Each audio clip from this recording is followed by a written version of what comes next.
Good afternoon, everyone.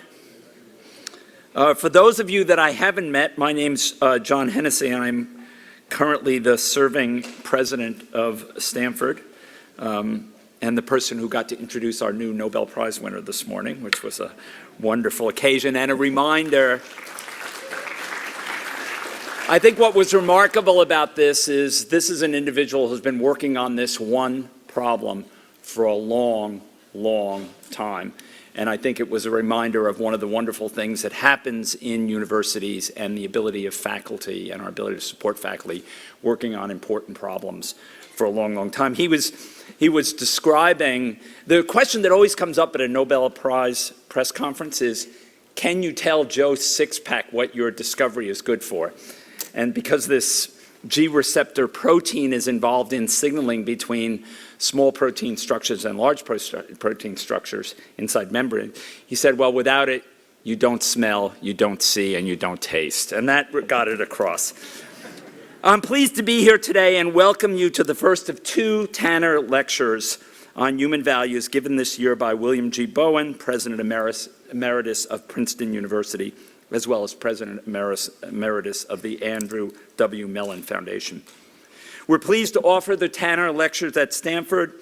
These lectures were established by Obert Tanner in 1978.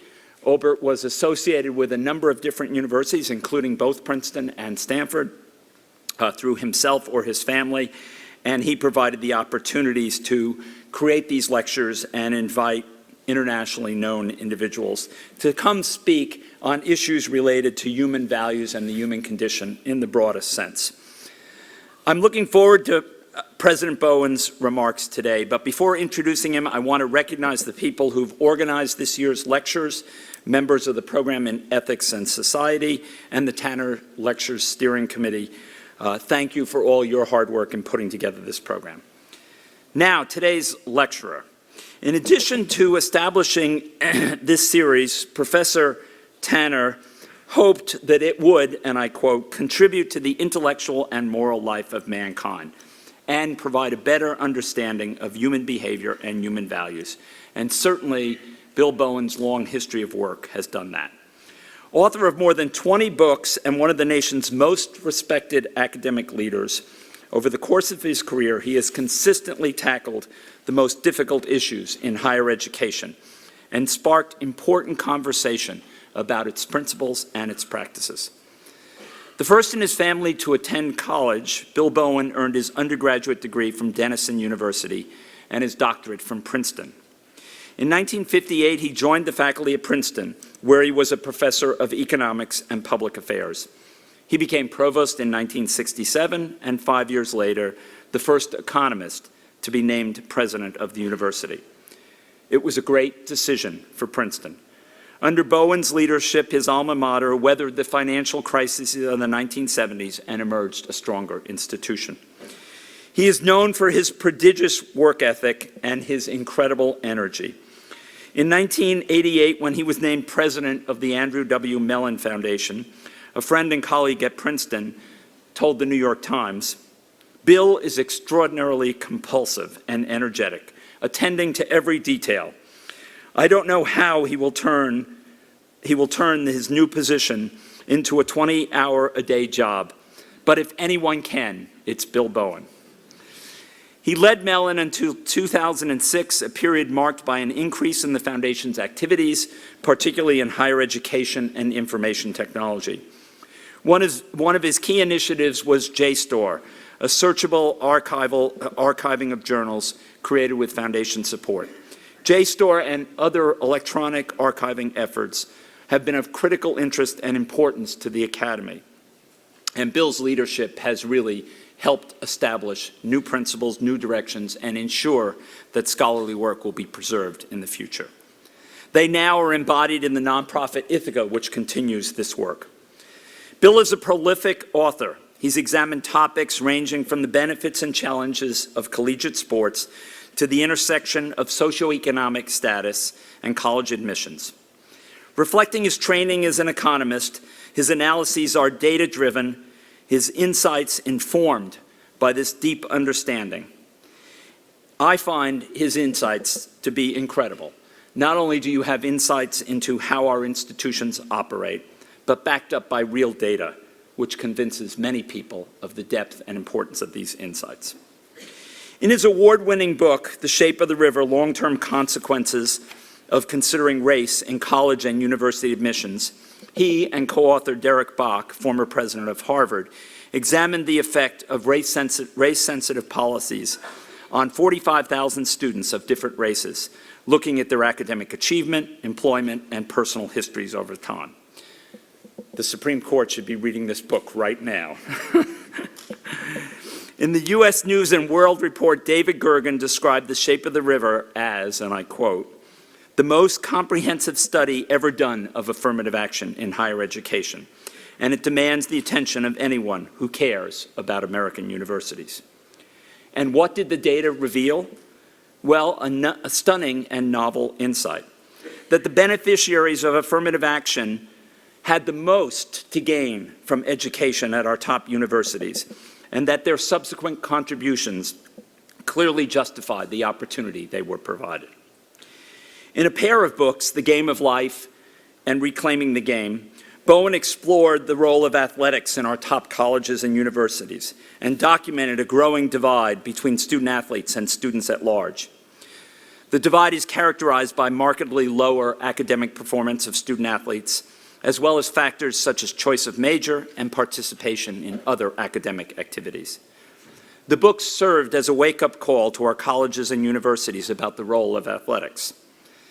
And all this from a former university president who I know is a fan of college athletics, done right. One of his most recent books is Crossing the Finish Line: Completing College at America's Public Universities.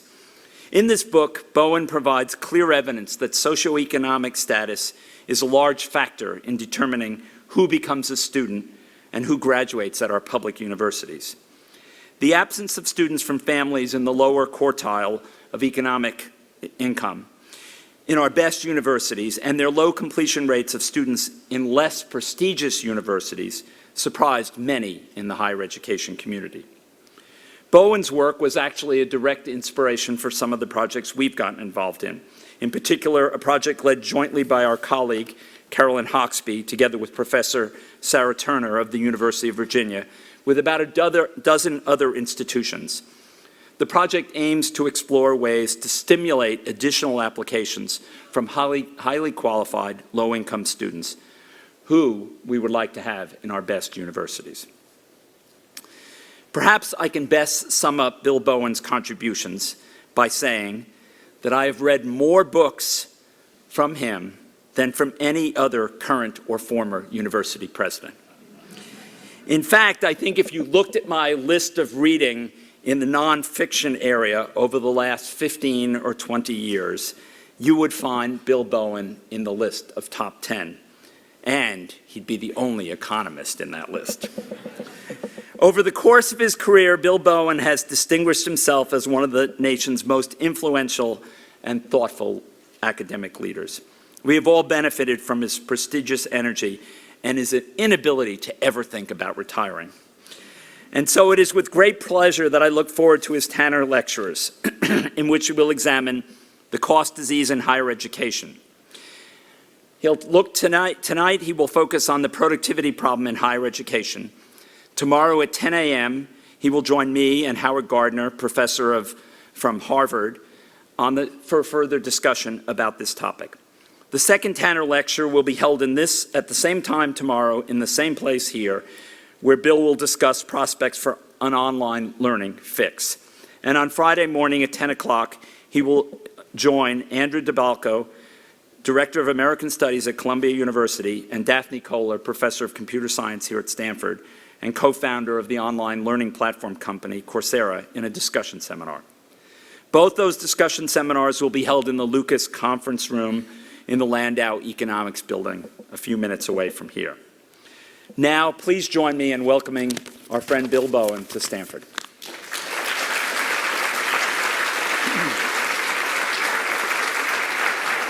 Thank you, John, for that overly generous introduction.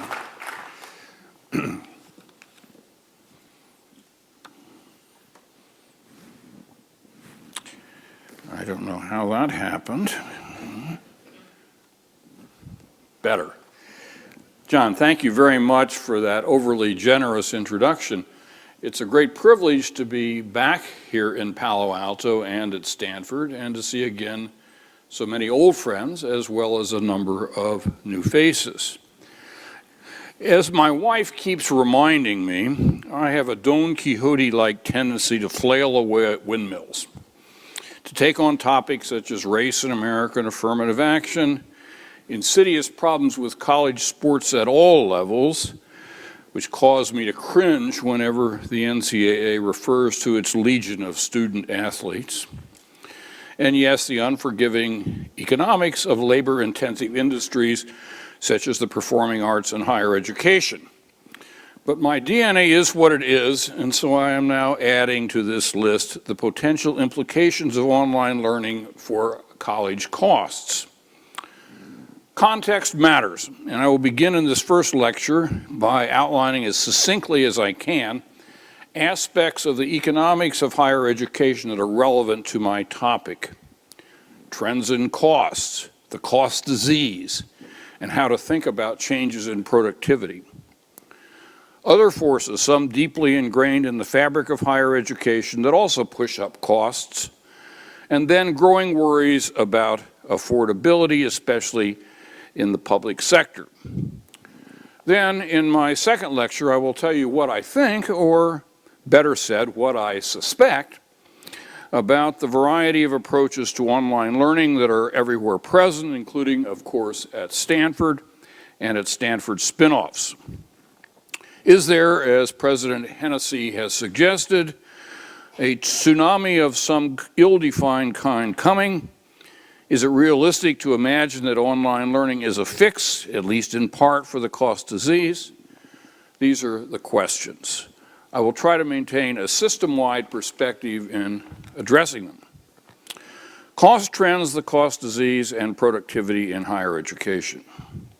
It is fitting that I am giving this talk in the close proximity to Clark Kerr's neighborhood, since it was President Kerr in his capacity as chairman of the Carnegie Commission for the Future of Higher Education who commissioned a study of mine in the mid-1960s that became the economics of the major private universities. In that study, I documented the seemingly inexorable tendency for institutional cost per student to rise faster than costs in general over the long term. Kerr christened this finding Bowen's law, although he was, he said, originally skeptical about it. What is important today is not the exact numbers contained in that study, which was based largely on a detailed examination of the experiences of the University of Chicago, Princeton, and Vanderbilt between 1905 and 1966, but the underlying pattern, which has been found to hold for public as well as private universities and for colleges too. I reproduce here, if I can do this. No, that's wrong. No, wrong again. Wrong again. Well, did I have it right, Kelly? No? That's not it. That's the. This is not right. Yes. Yes, of course it is right. Kelly is always right. And as Skinner said years ago in another context, the rat is always right. Now, I reproduce here this figure as an historical relic. What the figure shows is that accepting war periods and the Great Depression, which require separate analysis, cost per student rose appreciably faster than an economy-wide index of costs in general, and it is the consistency of the pattern that suggested to me then and suggests to me today that we are observing the effects of relationships that are deeply embedded in the economic order. Running through all the factors at play, and there are many, as I will say in a moment, is a key proposition that my teacher and lifelong friend William Baumol and I first articulated in our study of the performing arts, which also dates from the mid-1960s. The proposition is known to this day in the literature as the cost disease. The basic idea is simple. In labor-intensive industries such as the performing arts and education, there is less opportunity than in other sectors to increase productivity by, for example, substituting capital for labor. Yet over time, markets dictate that wages for comparably qualified individuals have to increase at roughly the same rate in all industries. As a result, unit labor costs must be expected to rise relatively faster in the performing arts and education than in the economy overall. Robert Frank provided this succinct explanation of the cost disease as recently as March of this year. Quote, while productivity gains have made it possible to assemble cars with only a tiny fraction of the labor that was once required, it still takes 4 musicians 9 minutes to perform Beethoven's string quartet in C minor, just as it did in the 19th century. End quote. In short, productivity gains are unlikely to offset wage increases to anything like the same extent in the arts or education as in manufacturing. Hence, differential rates of increase in costs are to be expected. A finding Baumel and I reported for major orchestras at about the same time that my Carnegie study of higher education was underway. About a decade after the Carnegie study, I reported a similar pattern in my 1976 President's Report at Princeton. Quote, while prices in general have risen about 50% over the last 10 years alone, the most widely used price index for higher education has risen about 70%. And this summer, 3.5 decades later, Baum, Kurose, and McPherson reported basically the same pattern using data from the Delta Cost Project. There is no need to burden this talk or burden you with more data about trends in institutional costs, which are notoriously hard to interpret in any case, in part because they often involve aggregations of various kinds. It is easy to get mired in the underbrush, and we do well to remember the admonition of the architect, Robert Venturi, don't let details wag the dog. There is, however, a final tagline to note about cost trends, namely the reversal that has occurred in the last decade or so in the respective position of private and public institutions. When I wrote my 1976 report from the perspective of the president of a private university, there was widespread concern about the then widening gap in charges between the privates and the publics, with the privates becoming ever more expensive. In those years, the privates were hit especially hard by stagflation, dampening effects on stock market values, which in turn affected both returns on endowments and private giving. Today, it is the publics that have suffered more than most of the privates, and certainly more than the most selective privates, largely as a result of deep cutbacks in state appropriations. I am aware that thus far I have been using an important word, productivity, without defining it. Put simply, productivity is the ratio of outputs to the inputs used to produce them. But this formulation conceals at least as much as it reveals, since it is maddeningly difficult in the field of education to measure both outputs and inputs, even within a single institution, never mind across institutions. If only we produce standardized widgets or harvested blueberries. As one illustration of how treacherous this terrain is, the National Academy of Sciences released last May a massive report of over 200 pages devoted to the measurement of productivity in higher education. A major virtue of the report is that it debunks the idea that productivity in higher education is unidimensional, warns against a multiplicity of dangers, using inevitably simplified measures. The report insists that quality should always be a core part of productivity conversations, even when it cannot be fully captured by the metrics. It also emphasizes the complications stemming from joint production of outputs and the need to recognize a complex mix of inputs. In thinking about the implications of these myriad complications for the ways in which technology might impact the cost disease, I have been helped greatly by the authors of a recent piece in the New England Journal of Medicine, who have captured quite skillfully factors that explain what is known as the IT productivity paradox. The apparent tendency, noted by Bob Solow of MIT in 1987, for computerization to fail to improve standard measures of productivity. Solow noted famously, quote, "You could see the computer age everywhere, but in the productivity statistics." An observation said to have launched more than 2 decades of research into the source of the paradox.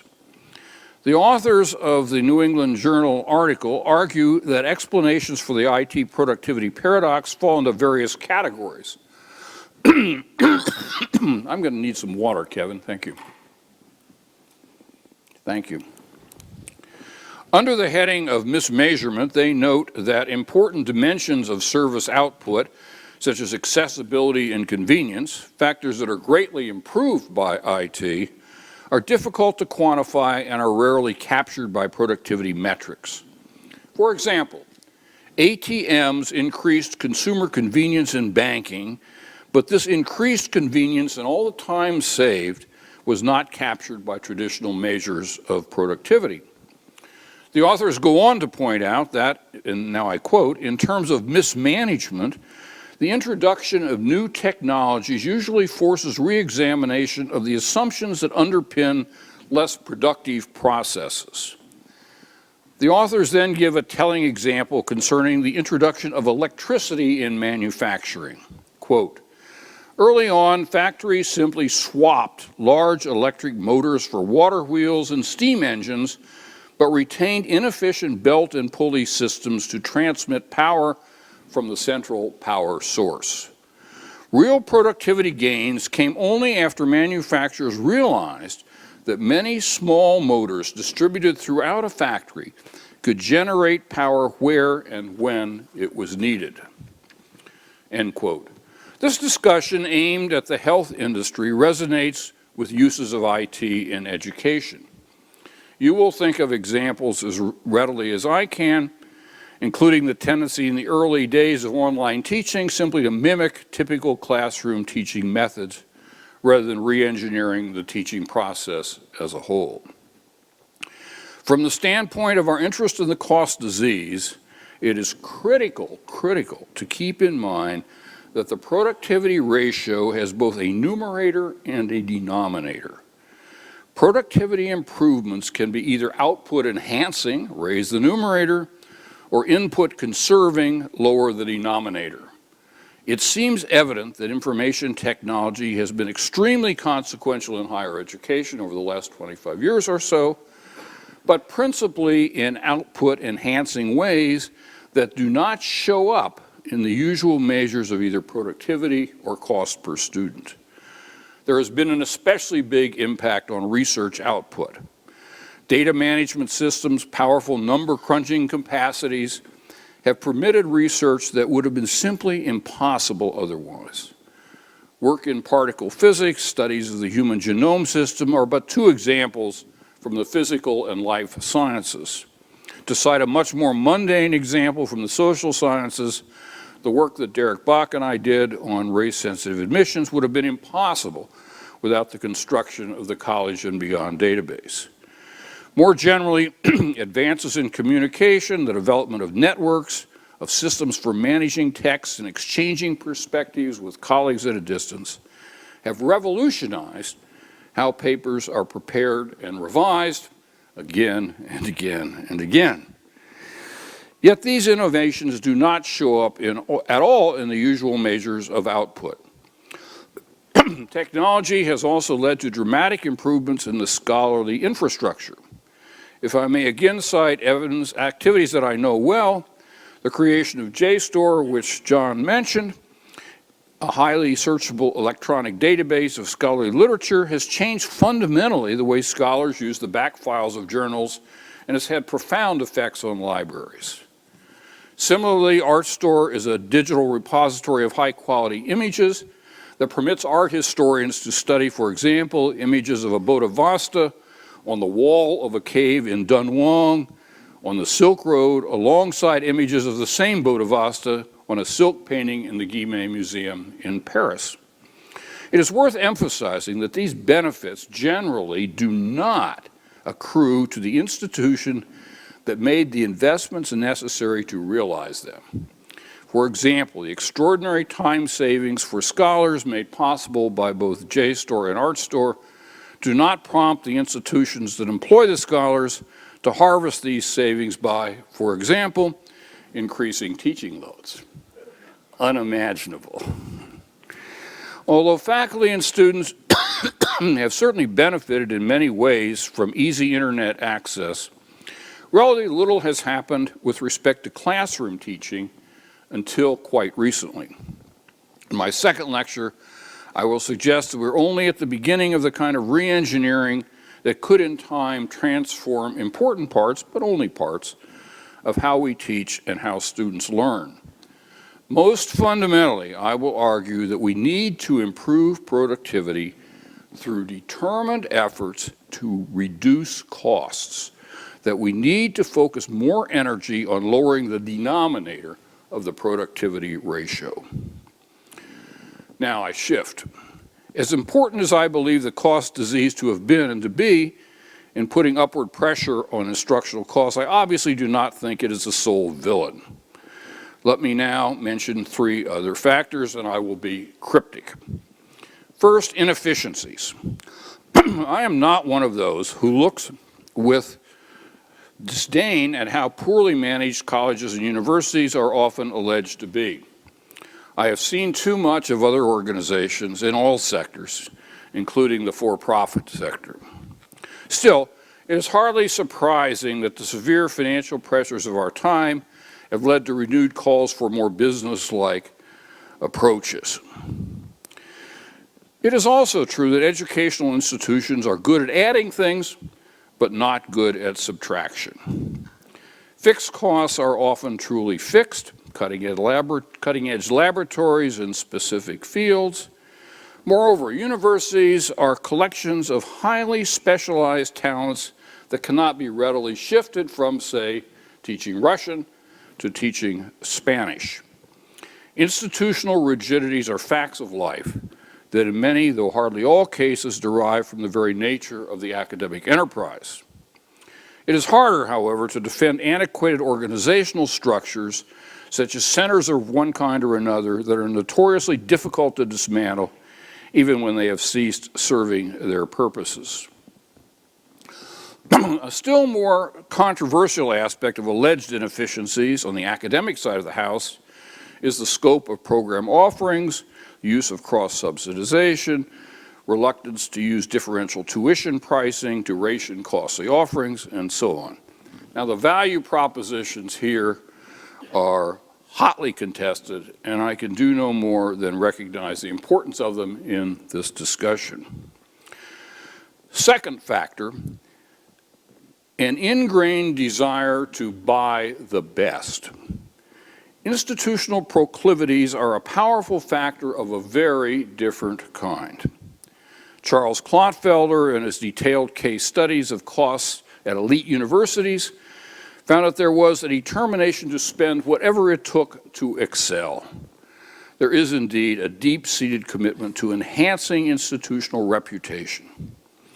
Given this mindset, the availability of resources is itself a strong driver of costs.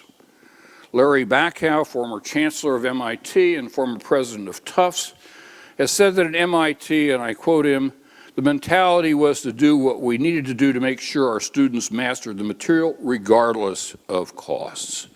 All the pressure in elite universities is to drive costs up." Moreover, faculty and students, and I'm now not quoting Larry, moreover, faculty and students often collaborate to create inefficiencies. An example is Friday classes, which neither students nor faculty want. It is very difficult for presidents to prevent the demise of these classes when students and faculty agree on such an objective. Competitive juices are everywhere evident, And I confess that I am conflicted in how I feel about this undeniable source of upward pressure on costs. In company with other economists, I believe that competition generally drives up quality and that this is basically a good thing. The competitive entrepreneurial nature of American higher education stands in sharp contrast to what one often finds elsewhere and is, I believe, a key reason why many American research universities are the best in the world. In recent years, however, I have come to wonder whether, depending on its direction, there could be too much competition for the societal good. We have seen more and more stratification within higher education, with the wealthiest institutions distancing themselves from other very good places, but not such wealthy places. And I believe that the combination of increased stratification and a determination to buy the best can have some pernicious effects. For instance, wealthy institutions routinely make huge investments in the startup costs of faculty hires in the sciences, and this puts great pressure on other places that think of themselves as peers to match such outlays, even if they have to divert funds from needy fields such as the humanities. I worry, too, that the financial aid policies of wealthy institutions apply too much de facto pressure on other institutions to be extremely generous, thereby encouraging quasi-merit aid wars of dubious societal value. Students and their families complicate all of this by applying pressure of their own for more and more amenities. Institutions feel that they have to satisfy the desires of full-paying, affluent families who, not surprisingly, want more of everything, including customization. Still another complication, I would say aggravation, is U.S. news rankings, which encourage institutions to put too much weight on maximizing yields and keeping average SAT scores high, even as more and more evidence casts doubt on the predictive value of these scores. There is a conundrum here. Institutions have an understandable interest in always improving themselves, even if the pursuit of immediate institutional self-interest cuts against larger societal interests. Still, the most privileged places should think hard about the ramifications of their actions.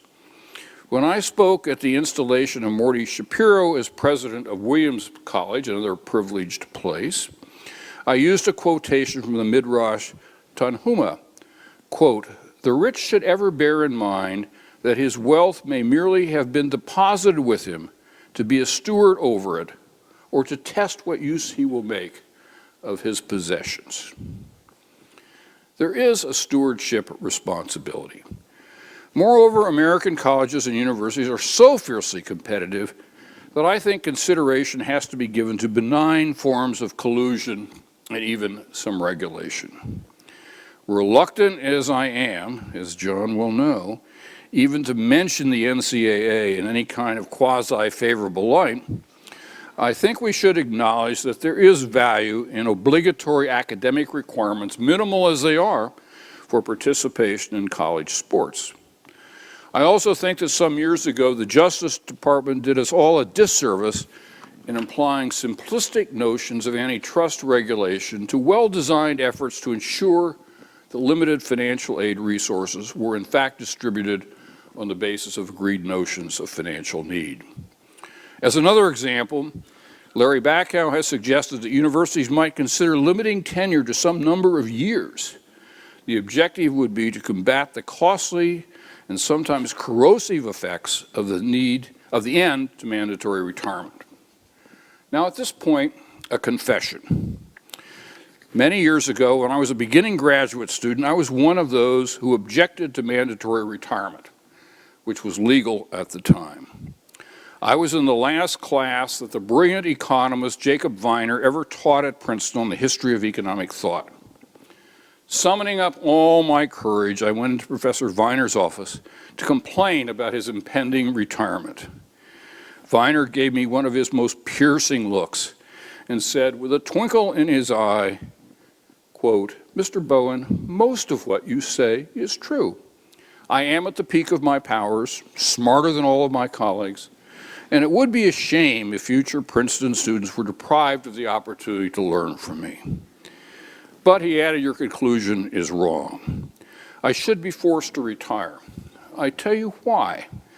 My colleagues are good and compassionate people, and they will never distinguish me from all of the other faculty members who should have retired years ago. Either all of us go or none of us goes.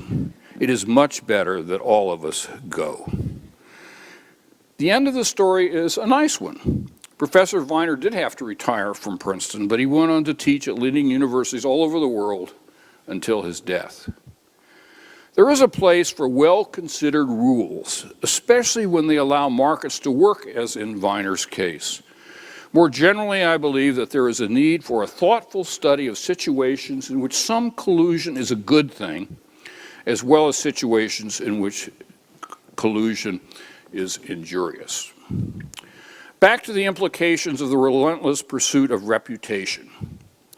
One serious problem, specific problem, a definite source of upward pressure on costs that I attribute in no small degree to status wars, is the proliferation and at times excessive support of graduate programs of middling status in fields such as physics. At the risk of annoying many friends, I call a spade a spade. Neil Rudenstein and I discussed this problem at length in a book we wrote years ago, In Pursuit of the PhD, and there is no evidence that it has done anything but become more serious since. Robert Birdall, when he was president of the AAU, courageously asked, quote, how many research universities does the nation require? I do not know how many we should have, but it is a serious question worthy of consideration, end quote. Birdall's probing question led to a 2-year congressionally mandated assessment, which did not, however, answer Birdall's central question, which is, to be sure, highly sensitive. Britt Kirwan, the extremely able chancellor of the University System of Maryland, has called this a missed opportunity to address that very important point more explicitly. I agree. During my time at the Mellon Foundation, I tried a slightly different tactic, namely to encourage, with the carrot of substantial grant funding, some universities with not highly ranked PhD programs to substitute less expensive yet stronger postdoctoral programs for them. I was dismayed to find that many presidents agreed privately with my assessment of what made sense, but were unwilling to take the political heat that would have been generated by an effort to dismantle any PhD program. Next on my little list, supply side problems and mismatching. Less controversial and every bit as fundamental are two systemic issues. Ineffective supply side provision of higher education by some institutions combined with weak incentives for students to finish programs in a timely way, and then what is known as the mismatching problem. Sarah Turner and her colleagues in an important and underappreciated paper have documented a marked increase in time to degree, TTD, over the last 3 decades.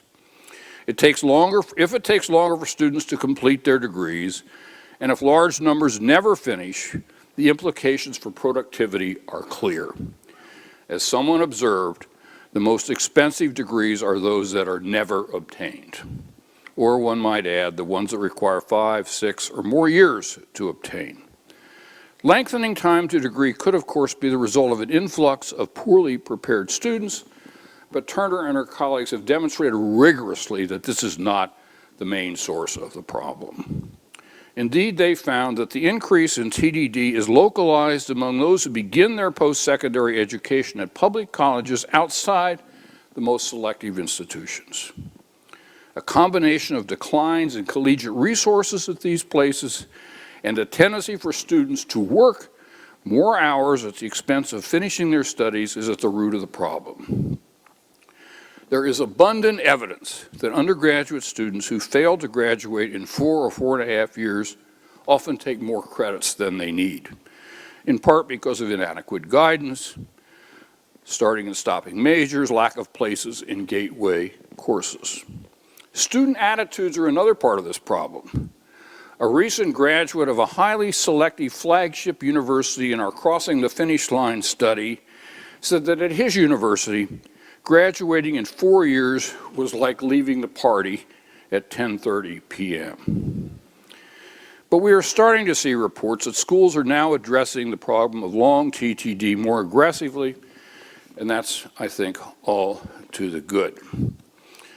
Also, easing transfer paths from 2-year to 4-year institutions would help, and places like CUNY in New York are making active efforts to facilitate flow through the system with their Pathways program. Now, there is also strong evidence that both lower completion rates and longer time to degree are caused in no small measure by the failure of surprisingly large numbers of well-qualified students to enroll at colleges and universities for which they are qualified, ending up instead either at less challenging places or at no post-secondary institution at all. The primary source of this problem is at the application stage. Many of these very good students simply do not apply, as the University of Chicago Consortium has demonstrated at some length. As President Hennessy said, there are now studies underway, including one led by Carolyn Hawksby of Stanford and Sarah Turner of Virginia, to study ways of addressing this problem. Another study is being led by MDRC in New York, focused on the same issue. The serious consequences of this persistent mismatching problem are related directly to the by now well-documented empirical relationship between completion rates and the selectivity of colleges and universities. Even after controlling carefully for differences in the qualifications of entering students, evidence shows that students who attend institutions that enroll high-achieving students are themselves more likely to graduate, that students who attend these are themselves more likely to graduate, and to graduate in a timely way, than are comparable students who attend less selective institutions. This finding may seem counterintuitive at first. Shouldn't it be easier to graduate from less selective and presumably less rigorous schools than from others? Wait a minute here.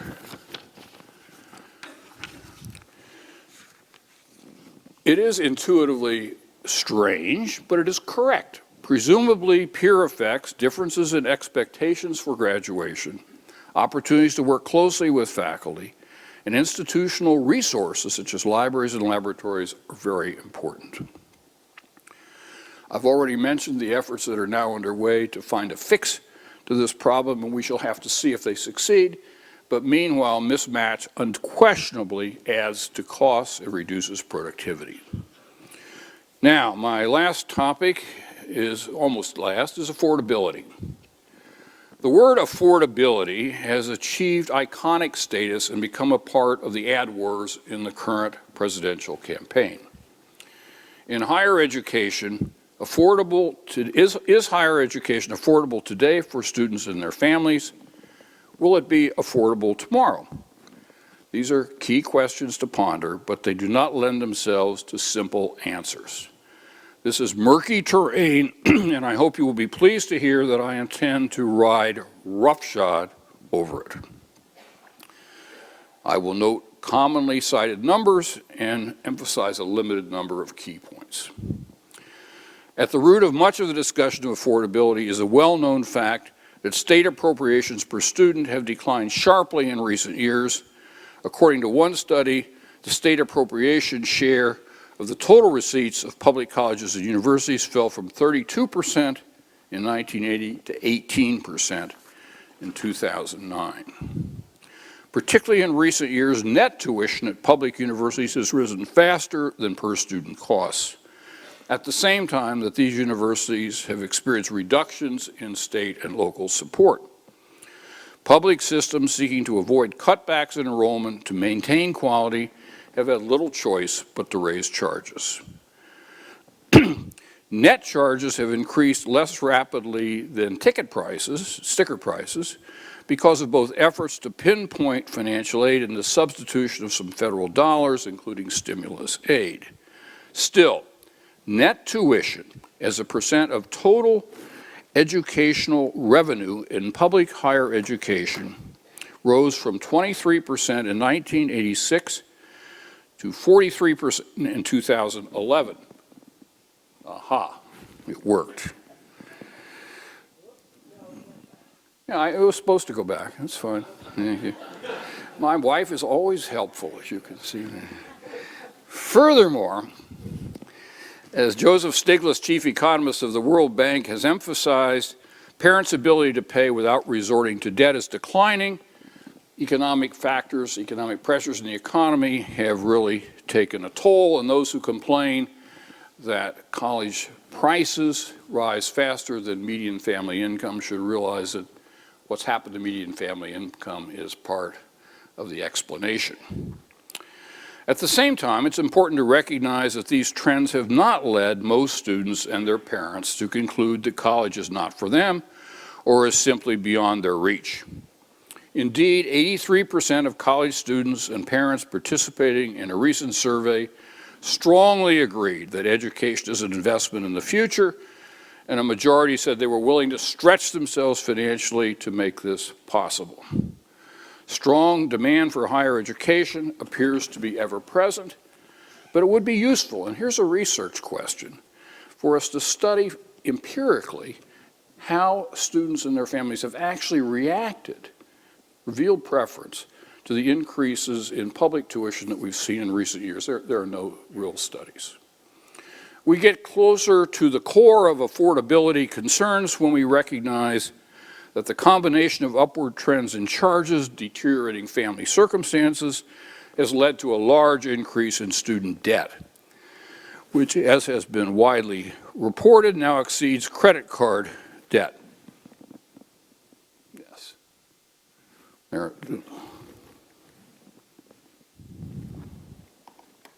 Did I get it wrong again? So be it. Student debt has risen sharply, though nothing like as astronomically as the incredibly inept story in the New York Times, Sunday New York Times of May 12 suggested. The Times reported that 94% of bachelor's graduates leave college with educational debt. The correct number is around 2/3, as Sandy Baum and Mike McPherson pointed out in a devastating commentary on the Times story. An equally troubling aspect of the Times article, again quoting Baum and McPherson, is that it focused on a student who has more debt than almost every other college graduate and who chose to enroll at an institution, Ohio Northern University, where average debt levels exceed those at almost every college in the country. As a colleague of mine now at Brookings, Matt Chingos, wryly observed to me, quote, share of student borrowers with greater than $54,000 debt, 10%. Share of graduates interviewed by New York Times with greater than $54,000 debt, 100%. Gross misreporting and fear-mongering do not encourage thoughtful consideration of a complex issue. Professors Chris Avery and Sarah Turner have made a commendable effort to create an analytical framework that can be used to think through borrowing decisions. They ask whether and when college students borrow too much and whether and when they borrow too little. There are certainly situations, as we have found, where students do not borrow even the modest sums that they would need to complete their degrees in a timely way, and that really does not make economic sense. Education department data show that most students are graduating from college with manageable levels of debt. In correcting overwrought concerns about student debt, I do not want to go to the other extreme. Many students surely borrow too much and have their lives affected adversely.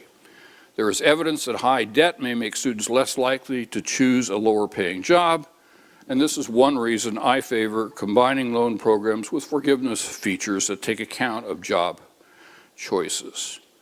An irony is that many students attending highly selective, wealthy universities such as Princeton and Harvard should be the best candidates to borrow at least modest sums to pay part of the cost of their education.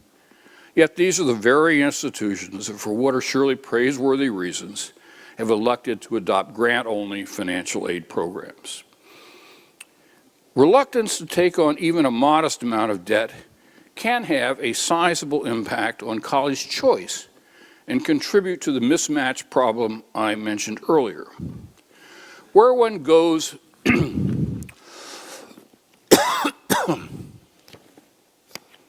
just a minute, over here. Where one goes to college is by no means the be-all and the end-all, but it can be important. I am reminded of an experience I had in the aftermath of the publication of The Shape of the River. I was at a meeting in Washington when a white woman stood up and said that surely there are many fine schools in America, and she couldn't understand why minorities make such a fuss about getting into a place like Stanford, yes, that was her example, when they could go a lot of places. An African-American woman stood up and replied, "Wait a minute, are you telling me that all those white folks fighting so hard to get into Stanford are just ignorant? Or are we supposed to believe that attending a top-ranked school is important for the children of the privileged, but shouldn't matter for minorities?"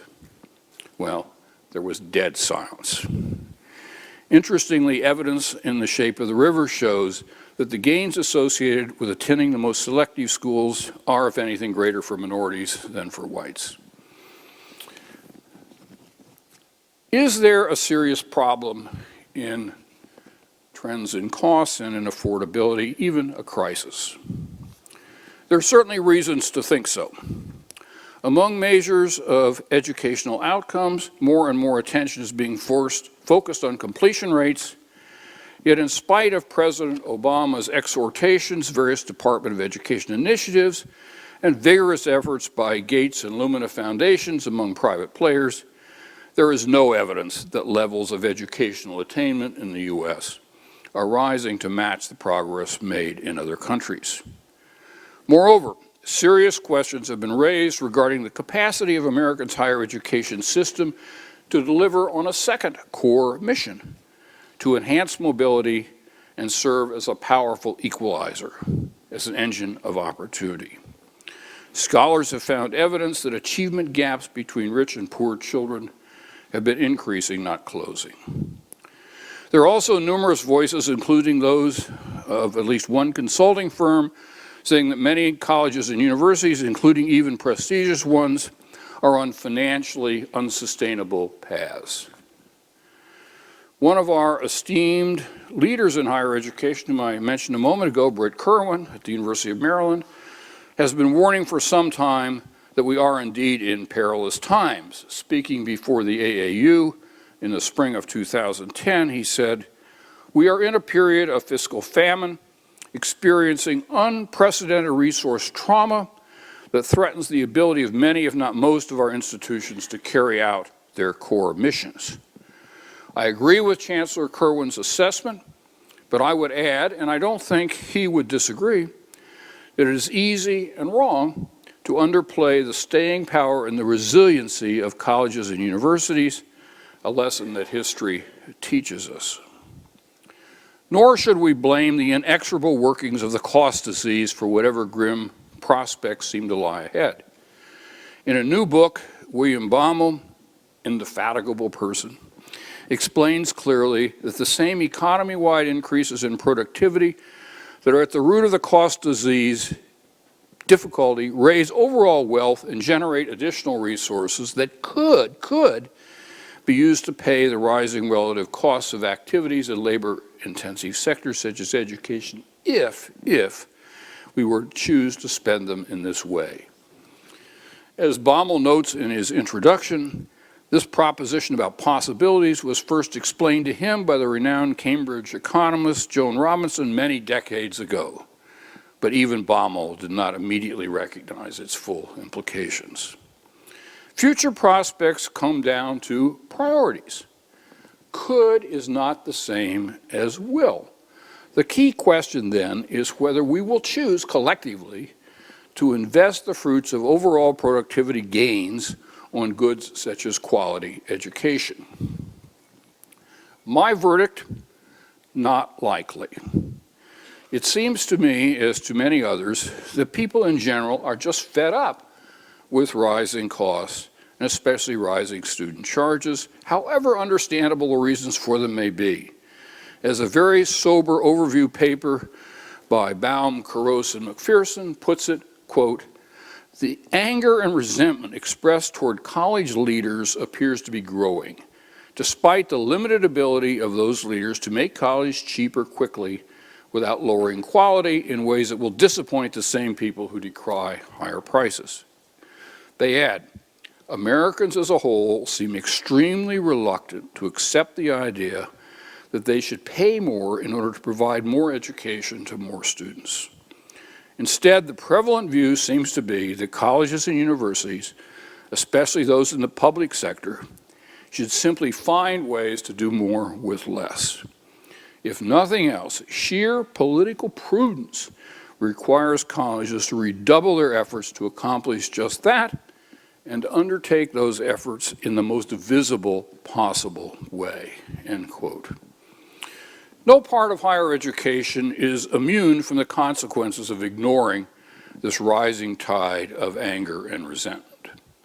Public perceptions matter, and even seemingly sacrosanct programs such as NIH funding for research could be affected if there is spreading distrust of higher education and a disbelief in its willingness to do more, commitment to do more with less. Thus, there are self-centered reasons for even privileged institutions, such as Stanford and Princeton, to pay close attention to these issues. There are also, of course, nobler instincts at play. And I believe, as I will say tomorrow in my next lecture, that there are possibilities that well-considered collaborative efforts, particularly involving technology, could make a difference. They will not cure the cost disease, but they could ease its harshest effects. This will not, however, be easy. No silver bullets are in sight. But there is promising work to be done, if only we can master the will to meet challenges that are at least as much organizational and philosophical as they are technical. As John Doerr used to say in the context of the Nixon impeachment inquiry which he led, we will know more later. Thank you.